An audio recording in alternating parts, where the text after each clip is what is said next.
Hello everyone, I am possible class में आप सभी का स्वागत है। इस वीडियो में हम डिस्कस करने वाले हैं 6 स्टैंडर्ड की ज्योग्राफी का लेसन नंबर 5 पृथ्वी के प्रमुख परिमंडल। ये चैप्टर हमने ऑलरेडी स्टार्ट कर दिया है और इसमें हमने इंट्रोडक्शन वाला पार्ट और भूमंडल वाला पार्ट ख़त्म कर लिया है। ठीक है, आज हम पढ़ने वाले हैं महाद्वीप के बारे में कि जो महाद्वीप है वो क्या है और कितने हैं। ठीक है, तो चलिए एक बार हम देख लेते हैं। जो महाद्वीप है ना वो क्या है, 7 है। जैसे कि मैंने आपको प्रीवियस क्लास में ही बता दिया था कि जो महाद्वीप है वो जो कॉन्टिनेंट है वो कितने हैं, 7 हैं। ठीक है, जल राशि के द्वारा एक दूसरे से वो अलग अलग हैं। अब जितने भी आप कॉन्टिनेंट देखेंगे वो एक दूसरे से अलग है, कोई भी जॉइंट नहीं है। नॉर्थ अमेरिका साउथ अमेरिका से जॉइंट है ना, इसको हम स्थमस बोलते हैं। इसके अलावा कोई भी कॉन्टिनेंट आपस में जुड़ा हुआ नहीं है, मतलब सबके अंदर कोई ना कोई बाउंड्रीज वगैरह है।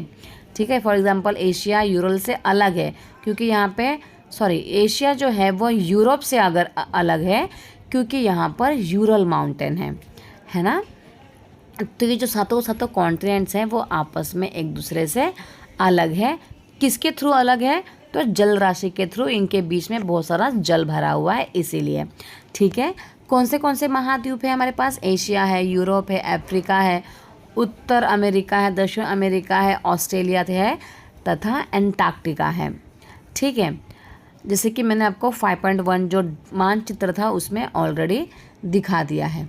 अगर हम देखेंगे सबसे ज़्यादा जो ज़मीन है, स्थल है, वो कौन से हिस्से में है। ठीक है, उत्तरी गोलार्ध में, जैसे कि ये है हमारा अर्थ। ठीक है, तो उत्तरी गोलार्ध में है कि दक्षिणी गोलार्ध में है। ठीक है, तो चलिए हम देख लेते हैं एक बार इस मैप को। ठीक है, इस मैप को देखेंगे आप तो आपको समझ में आएगा कि सबसे ज़्यादा कहाँ पर है। तो अब ये है हमारा इक्वेटर वाली लाइन। इक्वेटर जो होता है जिसको हम विषुवत रेखा बोलते हैं, और विषुवत रेखा जो है वो हमारे अर्थ को 2 भागों में बांटती है। अब आप इसमें देख सकते हैं कि सबसे ज़्यादा ज़मीन कहाँ पर है। क्या आप बता पाएंगे सबसे ज़्यादा ज़मीन कहाँ पर है? तो है उत्तरी गोलार्ध में, है ना। दक्षिणी गोलार्ध में तो सिर्फ दक्षिण अमेरिका का नीचे वाला हिस्सा, अफ्रीका का नीचे वाला हिस्सा और ऑस्ट्रेलिया है पूरा का पूरा। ठीक है, बट वही अगर हम नॉर्थ अमेरिका उसकी बात करें, उत्तरी गोलार्ध की बात करें, तो पूरा का पूरा उत्तरी अमेरिका, पूरा का पूरा यूरोप, पूरा का पूरा एशिया और थोड़ा सा साउथ अमेरिका और थोड़ा सा आधा के आधा पूरा अफ्रीका, है ना। तो ये है हमारा कॉन्टिनेंट, मतलब कि महाद्वीप। ठीक है, चलिए आगे देखते हैं। तो सबसे ज़्यादा जो स्थल है वो कहाँ पाया जाएगा, उत्तरी गोलार्ध में पाया जाएगा। ठीक है, फर्स्ट जो है एशिया। अब धीरे धीरे हम सातों के सातों कॉन्टिनेंट्स के बारे में, मतलब कि जो हमारा महाद्वीप है उसके बारे में पढ़ेंगे। ठीक है, तो एशिया जो है ना वो विश्व का सबसे बड़ा महाद्वीप है। ठीक है, अगर आप इस मैप में भी देखोगे तो आपने देखा होगा कि सबसे बड़ा तो हमारा एशिया ही है ना।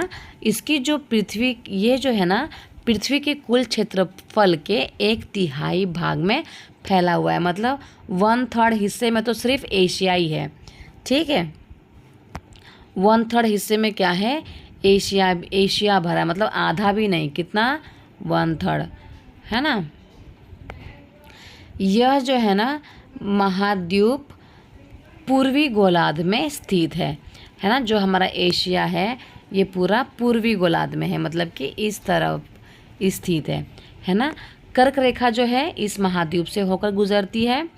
जैसे कि हमें पता है जो कर्क रेखा है वो हमारे इंडिया से होकर गुजरती है, तो जो इंडिया है वो भी एशिया का ही हिस्सा है ना। एशिया जो है ना वो यूरोप से क्या है, अलग है। ठीक है। तो एशिया को यूरोप से कौन अलग करता है? तो इनके बीच में है एक यूराल पर्वत। ठीक है, ये क्वेश्चन बहुत ज़्यादा इम्पॉर्टेंट है और बहुत बार एग्ज़ाम में आ चुका है। ठीक है, तो इनके बीच में क्या है? यूरल पर्वत है जो एशिया को यूरोप से अलग करता है।